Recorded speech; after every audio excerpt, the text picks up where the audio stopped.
Okay, all your problems are broken down into three things: barriers, blocks, and blind spots.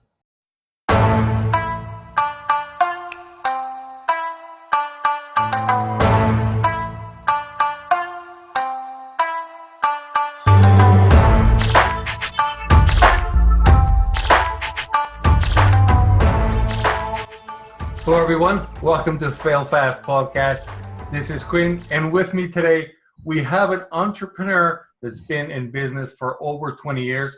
He's built large companies, and he has what it takes to succeed. His current journey has led to online space and mindset performance training brand that is owned and operated from Arizona. With us today, the guy that has the best backyard view I've seen in a while. Welcome, Reza Rezz. What's going on, Quinn? How are you, sir? Good. How are you Thank you, today? man. I am doing good. I am blessed. The weather is good. I said, please have good weather today so I can sit outside and do this with you today. So for those of you watching on video, I hope the wind is not an issue, but thank you for having me on. Well, yeah, you're welcome. That's an amazing spot. I saw some of your pictures and with you fishing out there and walking with your dog and on top of those rocks. And that's the kind of place that people dream of going to meditate and just relax. That's amazing. Yeah, we checked out of the city life about 2 years ago, and at 36 years old, I thought I would be a lot older when I would check out into kind of getting away from the city life, and I love every second of it. I wish I would have done it sooner. It's a completely different pace of life, and you don't have the hustle and bustle. Now that we go down to the city, it's like, oh man, traffic, so many traffic lights and cars and all that stuff. But we absolutely enjoy it. Yeah, no kidding. Well, Rez, tell us a bit about you. What is it that you do? Sure. So I am the co-founder of Mindset Performance Training. And what we do is, we specialize in helping individuals entrepreneurs, consultants, trainers that feel stuck. And if that traditional methods of self-improvement aren't getting them the type of results that they want, we help them overcome that by understanding how their psychology works for them. That's pretty much in a nutshell. Okay. Perfect. And you've been doing that for a while now? Yeah, several years. So a couple of years ago, I've been an entrepreneur for going on 2 decades now. My first, getting into the entrepreneurial world, I figured, I was 16 years old. I said, you know what? My dad has a truck. He has lawnmower equipment and lawn stuff. So I'm going to go and start a landscaping company. So at 16 years old, I took his truck. I filled it up with a bunch of tools. I started a company called Top Notch Landscaping, my entrepreneurial spirit. And I went out there and I grabbed a couple of workers. And the first time I did this, I grabbed one gentleman. And we went out there and the job was to drop him off and then drop the next guy off and then kind of just oversee the job and be this entrepreneurial, and figure out how to kind of manage people. And this guy was probably easily twice my age. And we went to the different jobs. And by the end of the day, this guy's like, hey, we had a good day today. I owed him like 50, 60 bucks at the end of the day. And he said, we had a good day today, but we can work a lot faster and get a lot more done if you had a gas-powered blower as opposed to an electric blower, right? Mm-hmm. And I said, okay, well, I'll pick one up tomorrow and we'll get to work tomorrow again. So, well, I got a guy when he can get it. It's about 200 bucks, but these are top of the line. They're gas-powered. They're going to last you forever. And, if you want, we can go and grab one after work today. I was like, sure, right? Naive, 16 years old. I barely know how to wipe my own ass, right? Yeah. And so we go to this apartment complex and he's like, yeah, stop right here. I can go in real quick and grab it for you. And you already know where this is going, right? So I gave him 200 bucks cash on top of, after he got done, he told me, can I get my cash now for the day? So I paid him his 50 bucks and the $200. He runs inside the apartment complex. 5 minutes goes by. 10 minutes goes by, 15 minutes goes by, and I can't do anything because I got my dad's truck. The back of it's filled up with all these tools, so I can't leave this or else I don't know what's going to happen there. And needless to say, 30 minutes later, the guy was long gone. He took my 200 bucks, and that was my first lesson in welcome to entrepreneurialism. And So I learned really quickly that you can't trust everybody. You be careful. wow, and I actually thought that he was giving you some good advice, and you were No, probably no, going. no. That was my first dose of bad advice, actually, Quinn. Yeah, no, that's yeah, kind of funny that you actually had one of those experiences Oh because yeah. I had this gardening company too once, and I didn't have the dad's truck or anything like that, and yeah, but I didn't have workers either. It was just me, and there was no way to actually grow that because it hmm was just me, and it was always me. hmm It was me and some ads online. That was it. Figuring it out. Yeah. Yeah. So my doing that, I learned very quickly that's not what I want to do. My first companies, I've had a lot of different companies, but my first companies, I've been working, 60, 80 hours a week, making no money, losing money at times. Mhm. My last company, I had 60, 80 plus employees. We broke $1 million our first year. We broke $10 million our second year. And so I've learned a lot of things from what to do, and I think more so from what not to do in business. Yeah. And so now what we do right now is something that I truly love from the bottom of my heart. We get to work with individuals that we love to work with. It brings us purpose, it brings us fulfillment, contribution, and above all, it brings us balance in what we do. So, it's been a long journey, and I think in this entrepreneurial space, you kind of learn what you like to do and what you don't like to do, Mm. who you want to work with, who you don't want to work with, and it's just lesson. It's never one of my sayings is never failure. It's just feedback. So it's just been feedback these last 20 years, and I wouldn't change it for the world, man. That's perfect. It's nothing like doing what you really like to do.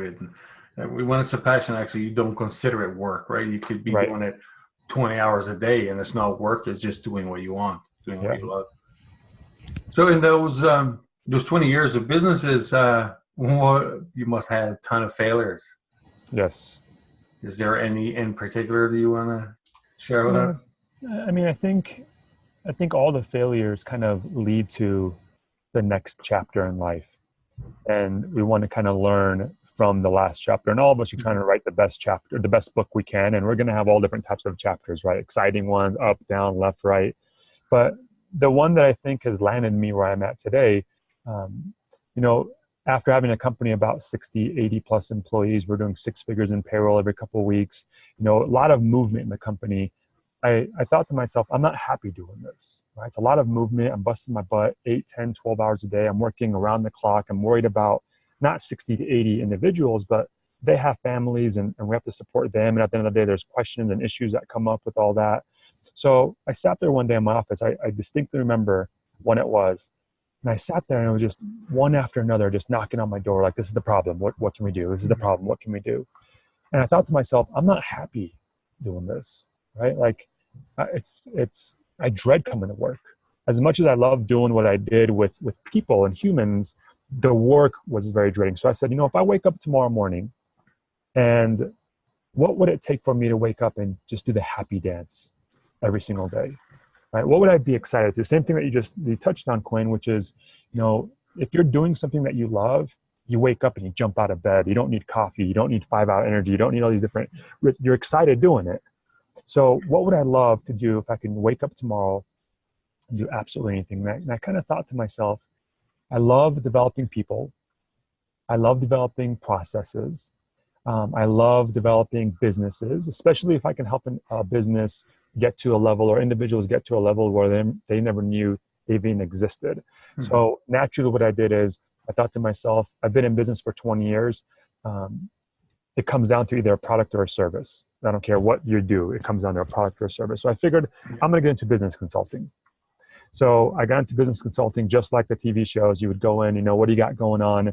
Is it your marketing? Is it your sales? Is it your front end, your back end, your attrition, your whatever? And a lot of times people know what it is that they want to be improving on in their business, but they just kind of get lost in the weeds, right? And I need to kind of remember to look up here. I'm looking at your face down here. So in it, they know what they want to work on in their business or the personal development world even, but they get lost in all the movement and the minutia. So I would sit down with them and say, okay, what do you think it is? And I'd sit down with the CEOs, the CFOs, the COOs, the board of directors, the leadership team, whoever it is that made the cogs turn at the upper level. And they would tell me, yeah, I know this is the problem. This is what I want to work on. And I said, okay, I'm going to check out your company and hang out for 1 week, 2 week, 3 week, 4 weeks at a time to really figure out how is this company processes work? How is the right hand talking to the left hand? How does the marketing create leads and pass it on to the sales department? How do they fulfill on it? And because if you've done this long enough, you know that you never go into a company and just start making changes off the cuff. You have to understand it, or else when you make a change, it has a huge ripple effect that you might not understand yet. So in it, I would go into companies and figure it out. I'd come back and say, okay, guys, I think I got it. I think this is the problem. This is the solution. Do you guys agree? Do you not agree? Is there any questions, comments, concerns, or suggestions? And they would say, no, no, no, no, no. Great. So this is what I say we do. This is the order of operation. I'll be back in 7 days. Any questions? No. And I'll come back in 7 days, and one of two things would happen, Quinn. One, they would do the list. They say, what else can we do? We did it. This is what we got out of it. We had good results. Or the second group, which I call them the finger pointing group, and they point the freaking finger at every single thing of why they couldn't do it. Right? Well, Quinn didn't create leads, and Rezza wasn't selling. It was a short week. It was a long week. I'm bloated. It's Christmas. It's Hanukkah. Just all the bullshit excuses. Let me give you 1 second. A helicopter above us here. All as well. You're being spied on. That's yeah, they know you send your people, Quinn. Yeah. So in it, they would point the finger at all the things of why they didn't do the work, and I'm just like, man, what the heck? What am I doing wrong? And I go over the list again. Do you have any questions? Nope, no questions. Or they make up some excuses. I come back in 7 days. Again, same thing, right? So I thought it was something wrong with me. And at the end of the day, I have a lot of, I care about my clients, right? I put myself in their shoes because I know if they get success, it's reciprocated, right? Yeah. At the end of the day, what we put into it, we get out of it, and my putting into it, my efforts. And so I figured I need to go read more books about implementation and leadership or execution. So I'm reading all these books. I'm hyper consuming information. I'm trying to figure out how to get them over this hump. I couldn't do it. And luckily at the time, Quinn, I was talking to a gal by the name of Victoria Larson, and she was a friend of mine. She happened to be a licensed psychotherapist. And I went to her. I'm like, hey, Victoria, I actually called her brain wizard. I'm like, hey, you're a brain wizard. She's like, don't call me that. I said, no, in all honesty, you work with the brain. You're a licensed psychotherapist. I have a question that I can't overcome myself. She's like, what's that? And I explained the situation. She's like, well, it's easy. It's in their psychology. I'm like, what does that even freaking mean? Right? She's like, they're not getting past it because it's something going on within their mindset. Mm-hmm. And to me at the time, it was like Spanish, right? I didn't understand what she was saying. It was native language. It was a foreign language to me. And so she explained it to me. She asked me a handful of questions. And with the questions that she asked, I had this like aha moment to understand that it wasn't that they needed more tips and tricks and tactics and strategies of what I was giving them, but they needed to figure out what was psychologically holding them back without moving forward. Yes. So that was a spark. And the question to her was, why don't adults do the things that we want to be doing, or the things that we know we should be doing? And so that was a spark that started mindset performance training. She went back and she said, listen, there's 3 reasons why people don't do the things that they want to be doing. And I said, thinking in my head, no freaking way, right? No way. We're so different. We're all human beings. We have different backgrounds. Like, no way it's 3 things. But it comes down to, well, what I said, I didn't say that out loud. I said, well, what are they? And she said, the first one is fear of failing, fear of rejection, fear of intimacy, fear of the unknown, fear of death, fear of success. Mm-hmm. I said, okay, makes sense. What's the second one? She's like, self-doubt. I said, okay, makes sense. What's the third one? She said, negative thoughts, right? Not believing in yourself. So I didn't believe it at the time. And being an entrepreneur, I started an Instagram page and I started asking this question over and over and over. What's the one thing that holds you back? What's held you back in business? What's the one thing that holds you back in a relationship? And everyone, Quinn, said the same exact thing, but they painted it in different ways. But the root cause boiled down, came down to that. So I think that's a failure in disguise, where I thought I could go out there and do it because I had all the tips and tricks and tactics and strategies, but I was missing a huge part of it, which was, we don't need to figure out how to move forward and up. We need to figure out what the heck's been holding us back. And that's 50% of it. And once you figure that out, it's like, what? Oh, it's amazing. Yeah, no, it's genius. See, as you were saying it, I could picture that it is just so true that people always think it's I don't have the right tools or the wrong resources or the wrong information, when in reality, like you, it's the mind. Yeah. That's fantastic. And a lot of people do that, right? When there's an issue, what do? Especially as entrepreneurs, we go look for the solution, Yeah, right? We go and look for books and podcasts, and we go and look for downloads and webinars, and we look for courses, and we want to get all this information. I'll tell you what, we have more than enough information out there. Google is a garbage dump of information, right? So it's not yeah. that we need information, or else everyone will be successful and healthy and in great relationships. So why is it that we're not where we want to be a lot in our lives? Is because we hold ourselves back. We limit ourselves. So it's been amazing. I wish I would have learned this stuff 10, 20 years ago before I started businesses and relationships and partnerships, because I was looking at it with just 50%. I was looking at it with one eye, and I wasn't even using the left eye. And now it's been completely night and day, man. You know, it's amazing. The things you say, it I take it to heart because I've been there as well, and I always I think and I still think I wish I knew this 20 years ago or Mhm. 30 years ago when I was starting out. And the thing is, even if somebody would tell me that, I wasn't ready to listen. That's the thing, because I probably was told that many times. You got to do this, and you should do this. And my mom actually has a very open-minded, and she meditates and all that stuff. And for all these years, I could never even understand why she would do those things, even though Mhm. she's my mom, and try to explain. I didn't care. I didn't want to listen. And now I'm like, all the time wasted that I could have been performing. And Mhm. You got to be yes. ready. You have to be ready, right? And one of the things, we don't work with everyone. It's not like anyone just lines up and works with us. One of the things that we look out for is, are they ready? And because if someone's not ready to start something, there's no, you can't twist. Let's think about it. For example, quitting cigarettes, right? If someone doesn't want to quit, it doesn't matter what you do to tell them or anything. They have to be ready for it.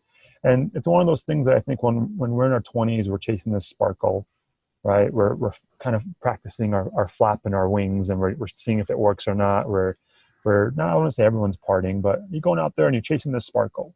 And then you kind of hit your 30s, and not everyone, because some people get stuck in their 20s, right? Some people get stuck in their teens. But majority of people, when they get into their 30s, they start thinking about, well, what is life about? What's my purpose? And then once you get in your 40s, you start kind of slowing down. But I'll tell you what, Quinn, the older that I get, the more I realize, the less I know. Absolutely. And that means that you're getting to the point where you actually want to learn. Hmm. I never wanted to learn. I hated school. I hated, going to college and all that stuff. And nowadays I actually go out of my way to learn more. I still can't focus enough to read or actual physical book and go through the pages and read it. I can't concentrate, but I listen to the books, Hmm. and that's the way I found it to constantly learn. And but yeah, I want it now, while before is something I avoided at all costs. Yeah, me as well. Growing up in school, I was a class clown and high energy, and just screwing around. And why do I got to learn about this and that? And now I'm a student of life. I'm always consuming information. But let me try to help you out, because what you just said is something that is very common, which is, especially in 2018, people can't keep focus, Hmm. right?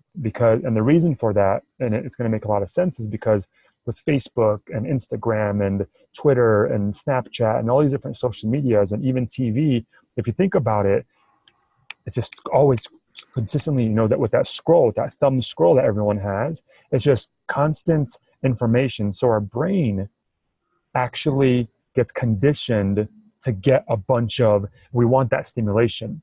So when we sit down and want to focus on something like reading a book, your brain's like, this is not enough stimulation for me. So there's a way to naturally reverse that. And this has worked wonders for me. So that's why I want to share it with you, because if it helps, great. Even if it Yes. helps one person, go on walks.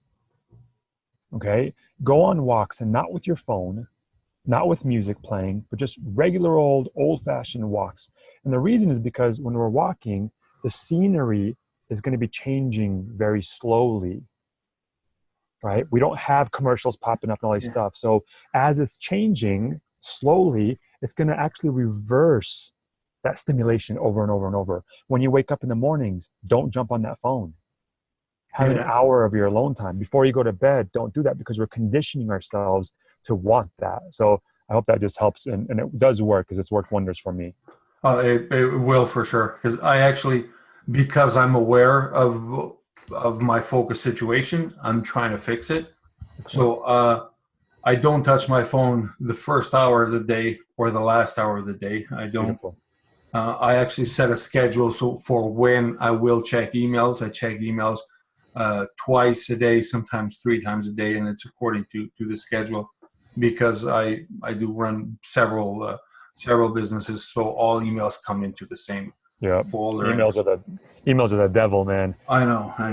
Yeah. But yes, so the walks, um, I always, I know the brain always tries to find an excuse why you're not doing things. But I live in northern Alberta, which is northern Canada, Alberta, and right now it's minus 20 Celsius outside. I was gonna say it's pretty beautiful there, but not right now. In the summertime, it's pretty nice, right? Yeah, it's actually quite sunny, and it stopped snowing a while back, and snow was almost gone. We had some positive temperatures last week, and today is suddenly. That's just funny to me. Living in Arizona, we're in northern, but positive temperature. It's I don't know. I can't do that. We die just talking about cold weathers out here. People have pneumonia and everything in Arizona. Yeah, I actually, um, for 10 years, I was 500 kilometers north from where I am right now, and that's some very intense weather there. And a regular winter day is minus 40, which actually Mm. is minus 40 is minus 40 Fahrenheit. That's where Mm. they meet. Hmm. So, and that's a regular day where the workers meet up in the morning, have a toolbox talk, and then they go outside and work in the oil field for 10 hours. You know, I know. We got it that's, easy, but a lot of people complain about things, and it's negative 40 and working. That's a whole nother level of extreme. So I'm yeah. glad you're still with us. Oh, yes. Well, there's a lot of safety involved, so they don't allow you to do anything that can endanger yourself, right? So, Mm. um, yeah. And I got to a point that I was there for so many years that whoever gets to stay there longer than a year or two is Mm. seniority. So I was Sure. there for 10 years. So I was indoors all winter, right? Yeah, next to a hot chocolate and next to a fireplace, thawing out. Exactly. Yeah. Okay. So, yeah. What else? What else do we have? So one thing that I want to let you know is, a lot of people, they're when it comes to personal development, Quinn, Hmm. um, they're they don't know what mindset really is, right? And this is one thing that I learned. If you would have asked me 10 years ago, what is mindset? Mindset to me, I would have said tenacity and perseverance and grit and hustle and 10x and all the BS stuff that we hear online nowadays. Hmm. And I would have been in the same boat. So I can't talk too much crap there. And just because I didn't know any better, right? I thought your mindset, and if you Google mindset, there's like seven different versions of what it is, and they're all completely different. So some people think it's perspective. Like to you, what is mindset to you when you hear the word mindset? Not to put you on the spot here. Well, to me right now, mindset is it's hard to explain. Very hard to explain. Sorry. It's very hard to explain. Yes, because I can picture what my mindset is, but Hmm. putting it into words is the hard part. Yeah, because it's abstract, right? It's I, very abstract. So it's kind of yes, like this, it's right? more like a feeling. Okay, so there you go. Some people say it's a feeling. Some people say it's your perspective on the world. Some people say it is, what I believe, right? Some people say It's the way I think about things, and it's not that, right? Those are some things, but it's not the sum of it all. So what mindset really is, our mindset is broken down into 5 layers. Okay. And so we touched on a few of them, but once you understand this, a lot of things change.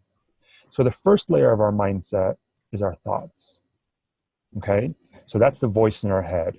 And you touched on something where you said our mind thinks of excuses all the time. In part, that's very true. Our mind naturally, Quinn, goes towards pleasure and away from pain, right? So when you want to have that discussion with your business partner or your love partner or your child or your anyone, and we don't have that conversation that we want to have with them, why is that? Because we don't want to make them feel uncomfortable. We don't want to feel uncomfortable, right? Absolutely. So when we're headed, when over the weekend, okay, on Monday, I'm going to pack my bags. I'm going to go to the gym. I'm going to go and do this. And you're literally driving to the gym. And what does your mind do? Oh, we don't need to go to the gym. We didn't eat good today, right? Our finger hurts. We didn't sleep good last night. I feel a little sick. There's no parking there. There's no parking there. It's rush hour right now. It's Monday. It's chest day, right? And you make up all these excuses, but that excuses happens in our thoughts, right? It's that voice in our head that talks us out of things. So that by itself, Quinn, is very complex. Our thoughts can keep us up late at night. Our thoughts can talk us out of things, and it's very complex. So then we get into the second layer, which is our emotions, our feelings, right? We talked about fear being a big one, jealousy, anger, hatred, a lot of different complex feelings that we have. Fear of failure stops people, fear of success, fear of the unknown, fear of death, all these different things. And that's just one emotion. So then, if thoughts wasn't complex by itself, now we mix in emotions together, man, now we got a party on our hands, because our thoughts can affect our emotions and our emotions can affect our thoughts. We can have a thought and all of a sudden we're in a crappy mood for a day or a week. Sometimes it happens for a long time, like depression. You're sad for a long time. So if those two aren't complex by itself, then we mix in the third one, which is your beliefs, right? What do you believe about things? And this is something that we hold very near and dear to our hearts. I believe this. Why is there so much going on right now with politics and with this is right or that's wrong? Because that's what people hold near and dear to their hearts. Yeah. I stand for this, I stand for this. This is what religion has taught me. This is what my parents taught me, or non-religion or non-parents or upbringing. So our beliefs are something that we hold near and dear to our hearts, and it's very difficult for people to change their beliefs. And then so now you throw in your beliefs in that mix, woof, we got like a cocktail party on our hands, right? And then we mix in our actions, what it is that we actually do on a daily basis or don't do, and then the way that we're wired as human beings, right? So when we take all these 5 layers, and you master them, and you understand how they work with each other, how they work against each other, then you can understand how to have the layers of your mindset working for you like a freaking superpower, right? And it's amazing. And that's the first thing we teach people when we start working with them, understanding the layers of the mindset. So it's not this abstract thing that they're just going for and thinking it's just they have to hustle harder and work double the hours. It's not about that. It's understanding how this works for you and against you. Because at the end of the day, if you're not doing what you want to be doing, whose fault is that? Is it your fault, Quinn? No. It's your own fault, right? It's not my fault. It's not your fault. It's not your parents' fault. It's not your upbringing. It's not society. It's not politics. It's if you're not in shape and you want to be in shape, who's holding you back? You are. Just me. Right? That's it. So once you understand what is holding you back, that's when you really snip, that thing that's been holding you back, and you can literally do anything you want. So how hard is it? You mentioned the beliefs was one of your points. Mm-hmm. How hard is it?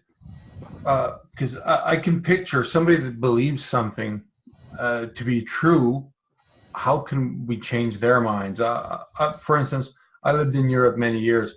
And one of the biggest things there is the soccer teams, right?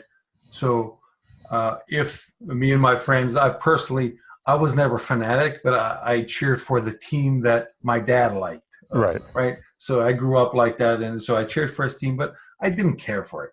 Uh-huh. But my main priority was actually making fun of my friends' teams just to tease them. And sometimes when actually things got serious, I used to remember that they believed and they liked that team so much that if there was a fault or somebody tripped somebody, they could not see that the referee was right, or it was only, and the other side could only see their. So how can you deal in of course not in soccer related, but how can you deal with somebody believes something? Great question. So it's one thing. There's a quote, and I apologize, I don't remember who it is, but it says, if you think you can or you think you can't, you're right. Right? It might have been Jefferson, but that holds true, and that's your thought layer. And we know that if you think you can or you think you can't, it's right. But when we get to if you believe you can or you believe you can't, that's a whole nother freaking level, right? So if I'm, and let's just use an example of, let's say, deadlifting, right? Or squatting. If I think I can do it, there's literally a better chance of me being able to complete it than if I think I can't do it, Mm-hmm. right? If I believe I can't do it, man, you're starting way, way behind the ball. Way behind the ball. I don't believe I can do it. Well, come on, Quin, do it. I don't believe I can do it. Well, just get up there and do it, right? So now if you don't think you can, you don't believe you can, you don't feel that you can, good luck, man. Yeah. Right? Good luck. So, to answer your question more specifically, there's 3 different types of problems. And we talk about this in one of the trainings we'll do. I'll hook up your guys with the training with this, and we do it for free just so you can understand what mindset is. And a lot of times people don't understand what mindset really is. So we explain this in the training. Yeah. But the way it works is, once you understand how the layers work for you and against you, you can move past it. So there's 3 types of problems that everyone has. Okay. All your problems are broken down into 3 things: barriers, blocks, and blind spots. So a barrier is a problem where, you have this problem, it's a problem that you know how to overcome. You don't need my help for it. For example, Quin, let's say you forget my birthday, right? Oops, I forgot it, right? First off, shame on you. Second, just kidding. But the solution to that is write it down, put it in your phone, put it in your calendar, right? So you don't need my help for that. It's a problem that you've come across before, hopefully not too many times, and you know the solution for it, and you just do that solution. You don't need my help. The second one is a block, and a block's like a big old brick wall, okay? So you want to overcome this brick wall, but you haven't been able to do it yet. So let's say, for example, let's say you have a fear of failing, or your time management's not good, right? And you want to overcome this problem. You're reading books, you're listening to podcasts, you're journaling, you're meditating, you're doing all these different things to overcome it. You might get some traction and progress, but the problem is still there. You haven't been able to fully overcome this problem. That's a block, okay? The block is the brick wall is still there. You might jump up, you might scrape your nails, you might scrape your arms, but you haven't fully got over this problem yet.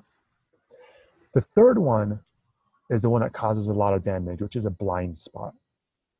And a blind spot's called a blind spot for a reason, because we don't know what the problem is, we don't know where it comes from, we don't know the origins of it, the root of it.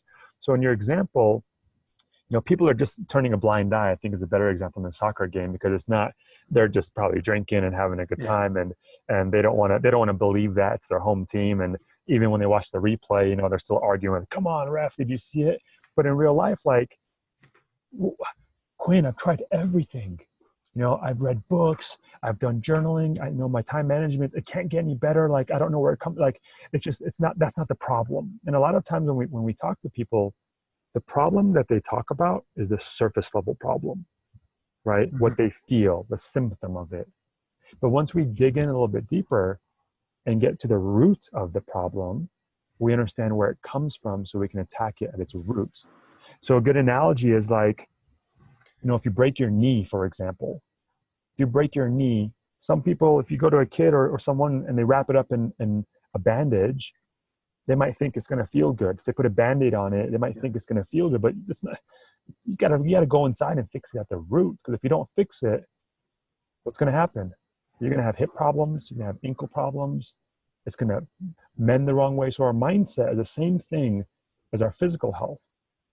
If there's an issue up here that's being holding ourselves back and we don't address it properly, can your time management affect your finances? Yes. Can your time management affect your physical health? Yes. Oh, yeah. Can your mental health affect your relationships? Yes. Can your purpose affect your career? Absolutely. So they're all intertwined like this. But once you understand how to separate them and look at it from the top down, then you can really work on it and you can figure out A, what's zapping the performance, and B, how do we get more performance out of it? Does that make sense? Oh yeah, yeah, that's super interesting. I meant to ask you how hard or how easy is it to do that? It takes time, right? A lot of people, when they go to, I don't want to mention any names here, but when they go to an event and they spend $5, $10, $15,000 and they're jumping up and down on stage, right? And they'll say, okay, Quinn, what is it that you want to overcome? Well, I've had a fear of failing my whole life. All right, well, you need to change your state. You need to change your state. You need to change your state. And then the fog machine comes up and the music comes up and the laser lights come on. And then you sit back down. Does that really help you figure out why the heck you've had the time management or a fear of failing this whole time? No, you didn't become this way in a freaking weekend bender seminar. You're not going to get fixed by going to a seminar. You didn't become this way walking on fire. You're not going to get fixed walking on fire. You didn't become this way listening to a podcast or reading a book. You're not going to get fixed that way. So it takes time. When we work with individuals, there's 3 things that you need to be able to overcome the problem at its root. Okay. Yeah. So number 1, you need to have expert guidance. And what does that mean? Expert guidance does not mean personal experience. And nowadays online, there's a stigmata going around that, like, as long as you can position yourself knowing more than someone else, you're an expert. Bullshit.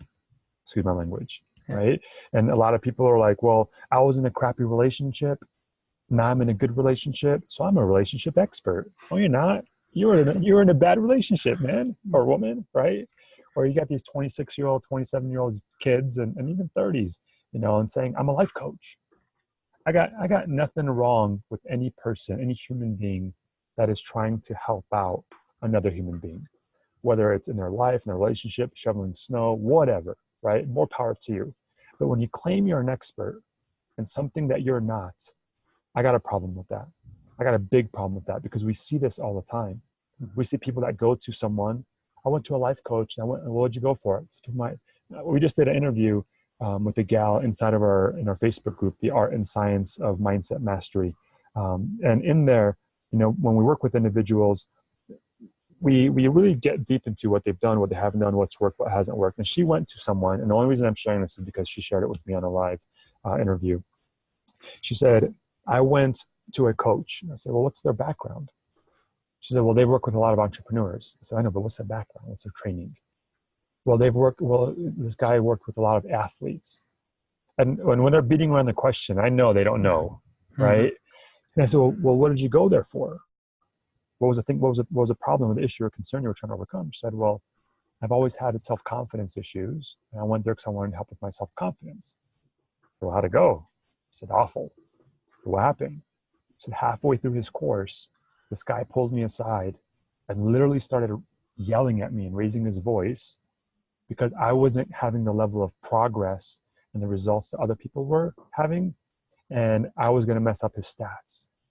Like, dude, shame on you, right? Shame on you. You got someone that's coming in that let down their guards, that has a problem with freaking self-confidence, and you're yelling at them. You think that's going to help them out? It's going to break them down. So we see a lot of this where people go to other things, other people, and they try to fix something and the other person's not qualified and they come here. So for myself, I'll be the first one to tell you, Quinn, I am not an expert when it comes to psychology. I'm an expert in business and marketing and working with processes and people. My Victoria, the gal I talked to 5 years ago, a couple of years ago, I said, hey, you know, what is all this going on? The brain wizard. She's my partner now. She's an expert when it comes to the psychology part. She has her master's degree. She's a psychotherapist, licensed psychotherapist in Arizona.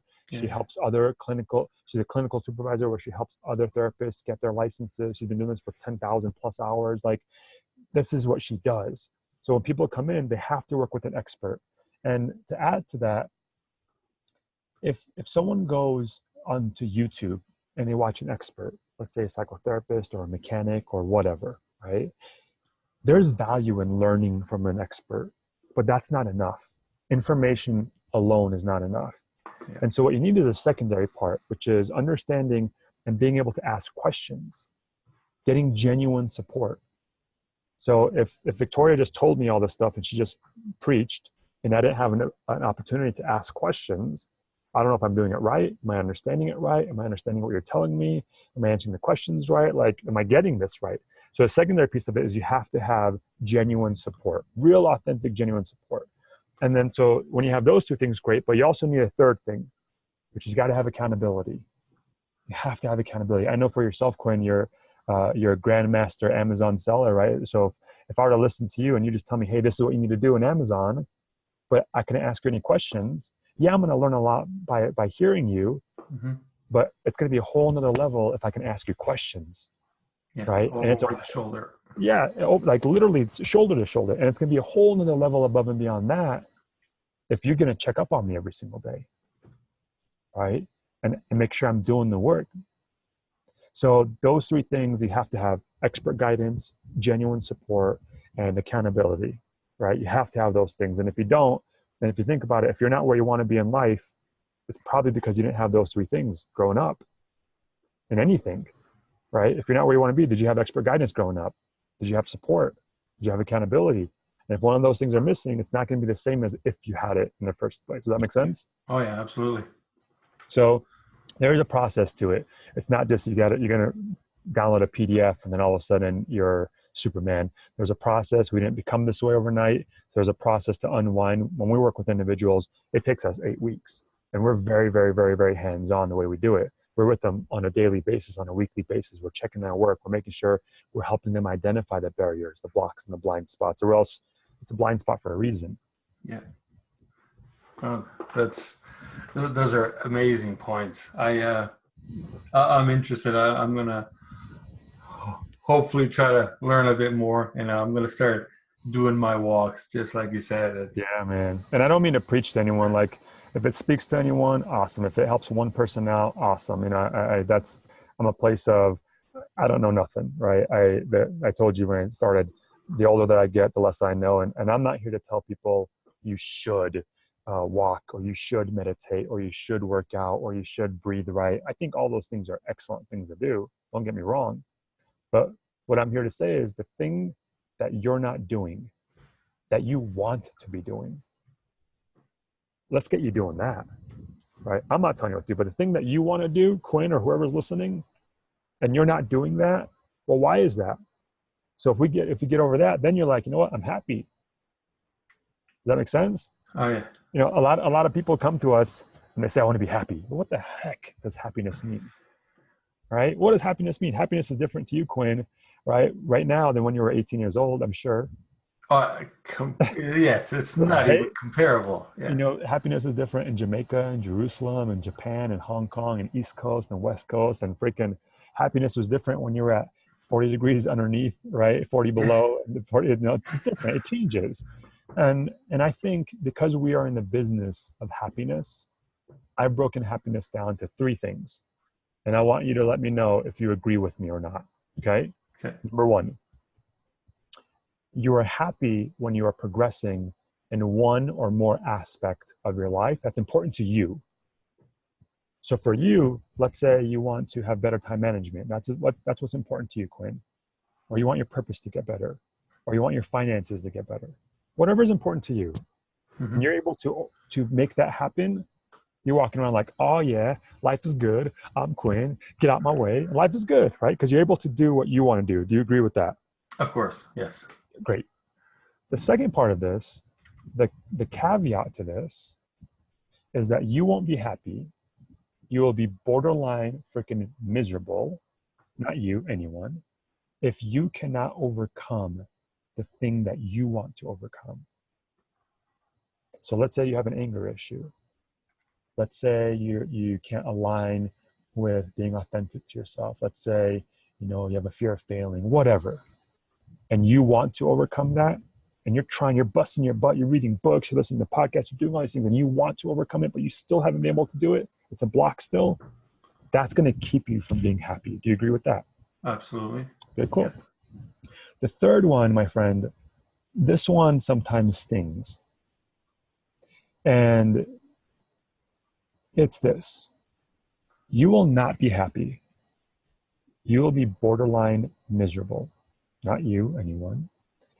If you continue to do things to make other people happy in lieu of you being happy in the first place. So a lot of people, they do things to make their kids happy, right? They keep doing things. Their kid's born, they're following their kids around, their kids grow up, they move out. Now all of a sudden they're 40, 50 years old. And they're like, well, shit, what about me? I've been doing all this thing for my kids. Or people are doing things for their spouses, and they keep giving and keep giving and keep giving. Or they're helping homeless people out, or they're helping out their family and friends, and they're just give, but they're not happy internally, right? We don't become happy by doing external things. We become happy by getting our internal world dialed in. So a lot of times people think like, well, I just want to help other people out. Well, yeah, because it makes sense. When we help other people out, we feel good about ourselves temporarily. Yeah. It's not a long-term happiness. So we have to be careful when we're doing things for other people. Now, please don't misconstrue what I'm saying as don't go and do things for your family and your friends. Like, absolutely, right? The right time and the right place. But if we see a trend, if we see a pattern of doing things for other people, and inside, on the outside, you got this smile, but on the inside, you don't got that smile, that's a reason for it. So we got to be careful of what we're chasing to make us happy. And sometimes people take the shortcut route, which is, when they're getting stressed out, when tensions are high, when things are happening, they go and they do what? They eat something that tastes good, right? They smoke a J, they pop a pill, they smoke a cigarette, they have an alcoholic beverage, they have a shot, they take a nap, they have sex, they watch porn, they forget about it, whatever. And those things in the moment, yes, they feel good. They might feel good to you. But once that high wears off, once that pill wears off, once you wake up and you're no longer drunk, once that nap is no longer there, then what? You're back to freaking square one. So we got to make sure we don't do that, because we're just doing this. We're just putting it on top of, or we're just building it on top of each other, and we're not getting to the root. And so it's putting more band-aids on the problem.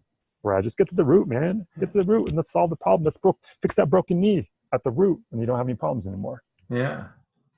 That's amazing, Reza. Wow. Cool, man. I don't want to be dumping on you, but I'm passionate. No, I'm enjoying. I'm enjoying. Good. Let you talk, because I'm enjoying it. I appreciate it. Fantastic. Anything else? Any questions for me? Anything coming up, or anything that you think your listeners will benefit from? I normally ask people what has been a book that they read that changed their life.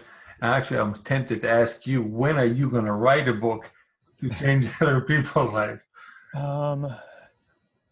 It's in the works. Okay. It is in the works. And as far as a book that's changed my life, I couldn't tell you just one book. I'm always reading. I just got done reading Ray Dalio's book, Principles, great book. I'm reading a book right now, Mindfulness, Stand Like Lincoln, or Speak Like Lincoln, Stand Like Churchill, or Stand Like Churchill, Speak Like Lincoln. And I'm always reading books. And actually, I can give you, instead of dropping any titles, I can tell you what I do that actually I absolutely love, which is in my iPhone, in the Reminders app, right? What I do is when I talk to people and we get on the subject of books, I ask them, well, what's a book that you recommend? And when they give me the recommendation, I put it right in that Reminders, and I put next to it the person's name. And so I have this huge list. It's probably like 50 plus right now. And then depending on what I feel like and what my mood is and where I'm at in my life, I grab one of those books off my virtual, my bookshelf, I read it, and then I go back to the person months later. I say, hey man, I read this book, and then I kind of talk about it. So I'm going to flip this question around on you, Quinn. What is one book that you recommend that I would read? And it could just be any book. It doesn't need to be the one book. It could be that one book that, it stands out to you. Huh. You got me there.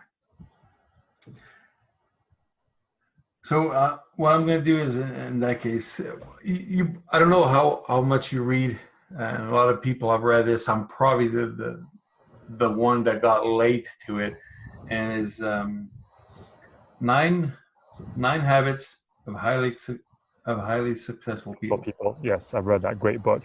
Great book.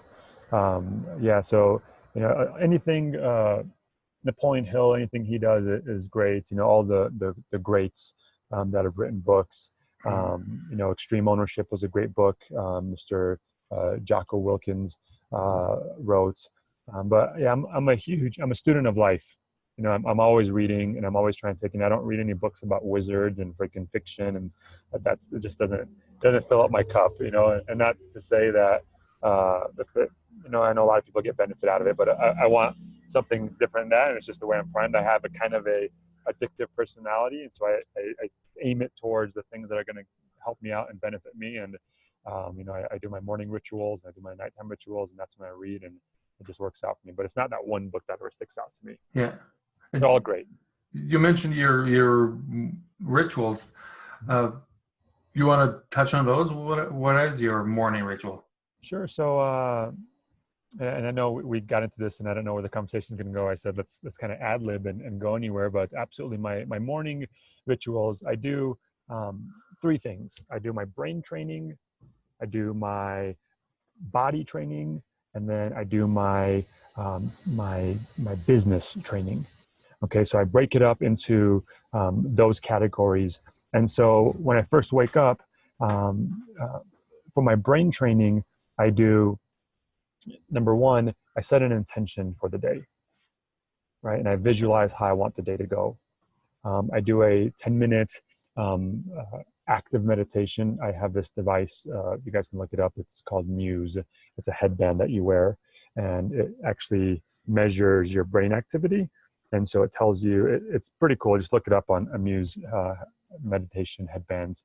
And so I do it with that. Sometimes I do it without it. Sometimes I do it with it.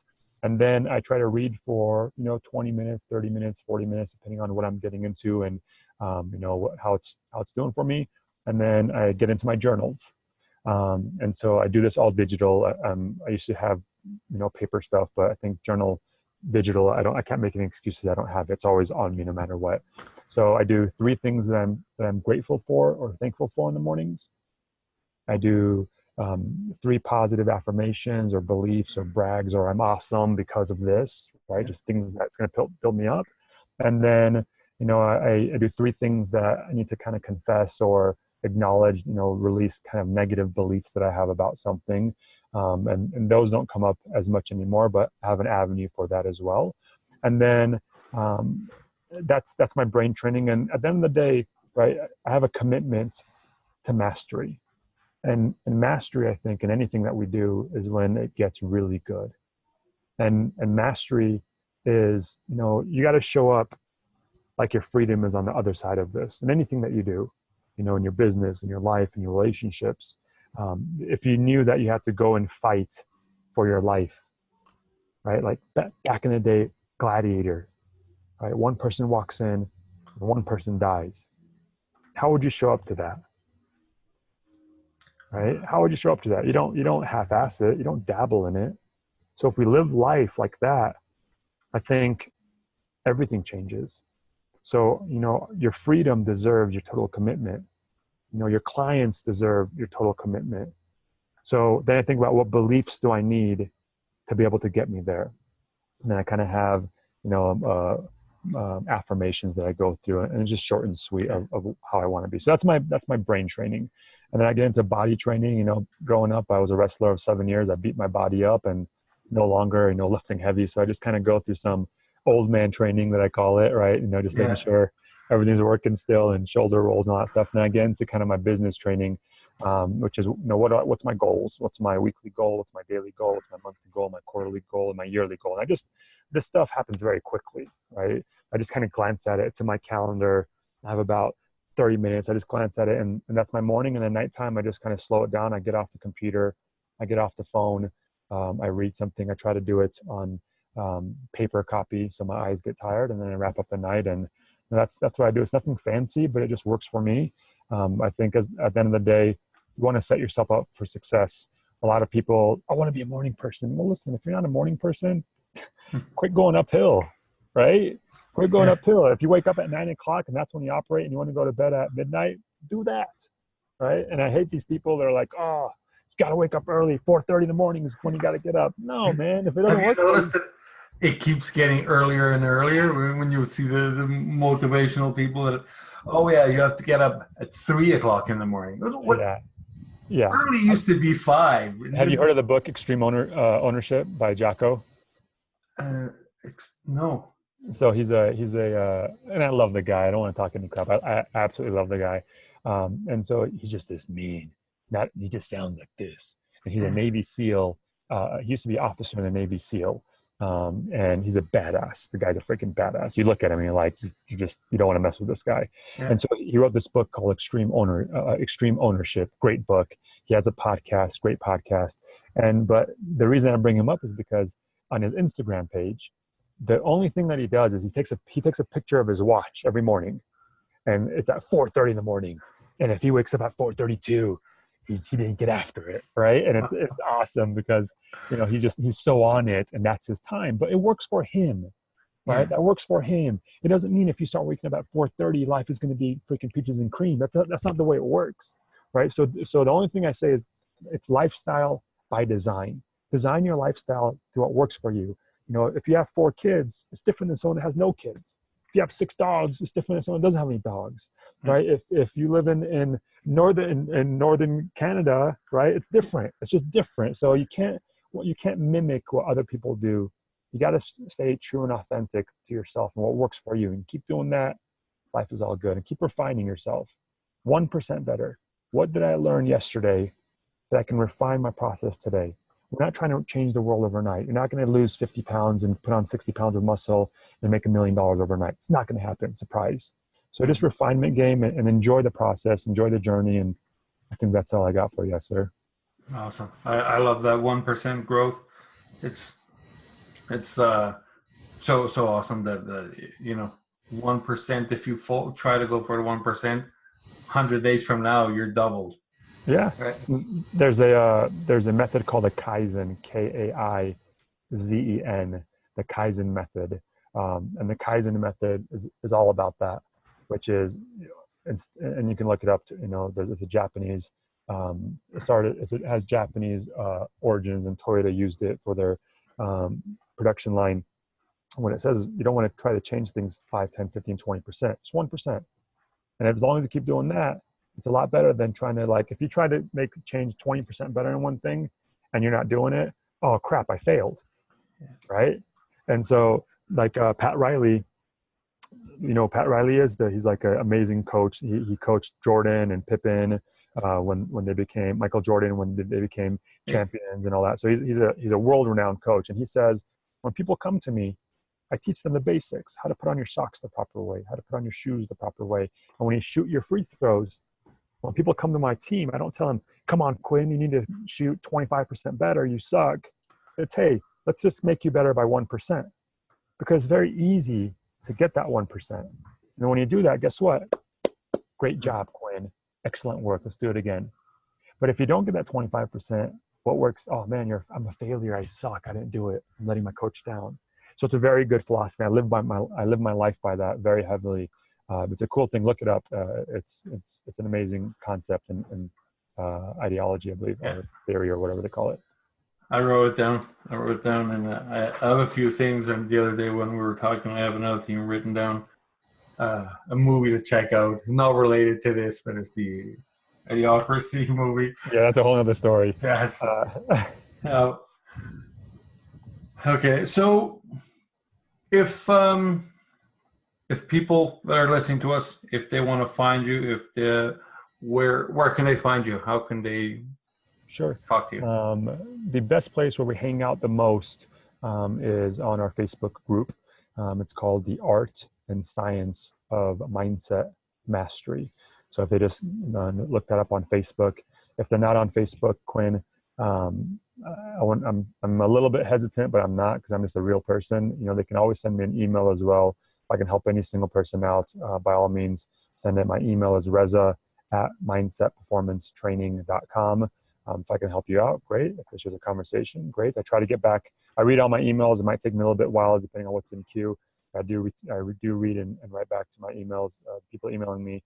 If people enjoyed this, and I took a lot of bits and pieces on what we teach, right? And there's 5 shifts that our clients make. Every single one of our clients make, to be able to overcome the things that hold them back psychologically.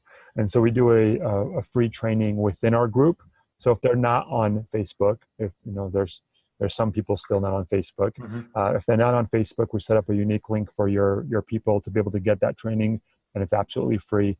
And if they go to, I think the URL we set up is, just go to mindsetperformancetraining.com/fail fast, all one word, fail fast, and we'll take them to that training, sign up for it, and they'll understand what mindset really is, aside from all this hoopla and this abstract talk, and I think it'll benefit them. But no, I hope this is beneficial for you, and I appreciate your time and having me on your show. It's been an honor and a privilege connecting with you, sir. Honor's all mine. Thank you very much for the free training. I'll check it out. I'll do it myself as well. Awesome. Get some headphones, cup of water, and something to write on, and see what you learn, and hopefully you take some golden nuggets away from it, and you'll learn a lot about mindset and why things work and why they don't work on the training, for sure. Awesome. Thank you, Reza. I'll see you around. I'm on your Facebook group, so we'll keep chatting. Cool, man. It's been a pleasure and an honor. I appreciate you. Stay warm up there. I'm going to try to send you some sun from sunny Arizona down there. Please. And if you're ever in Arizona, let me know. We'll grab a cup of tea or coffee or wine or beer, whatever you're drinking, and we'll hang out. And it'd be a pleasure to meet you and connect with you. Will do. Thank you so much, Reza. Absolutely. Have a good one. Thank you.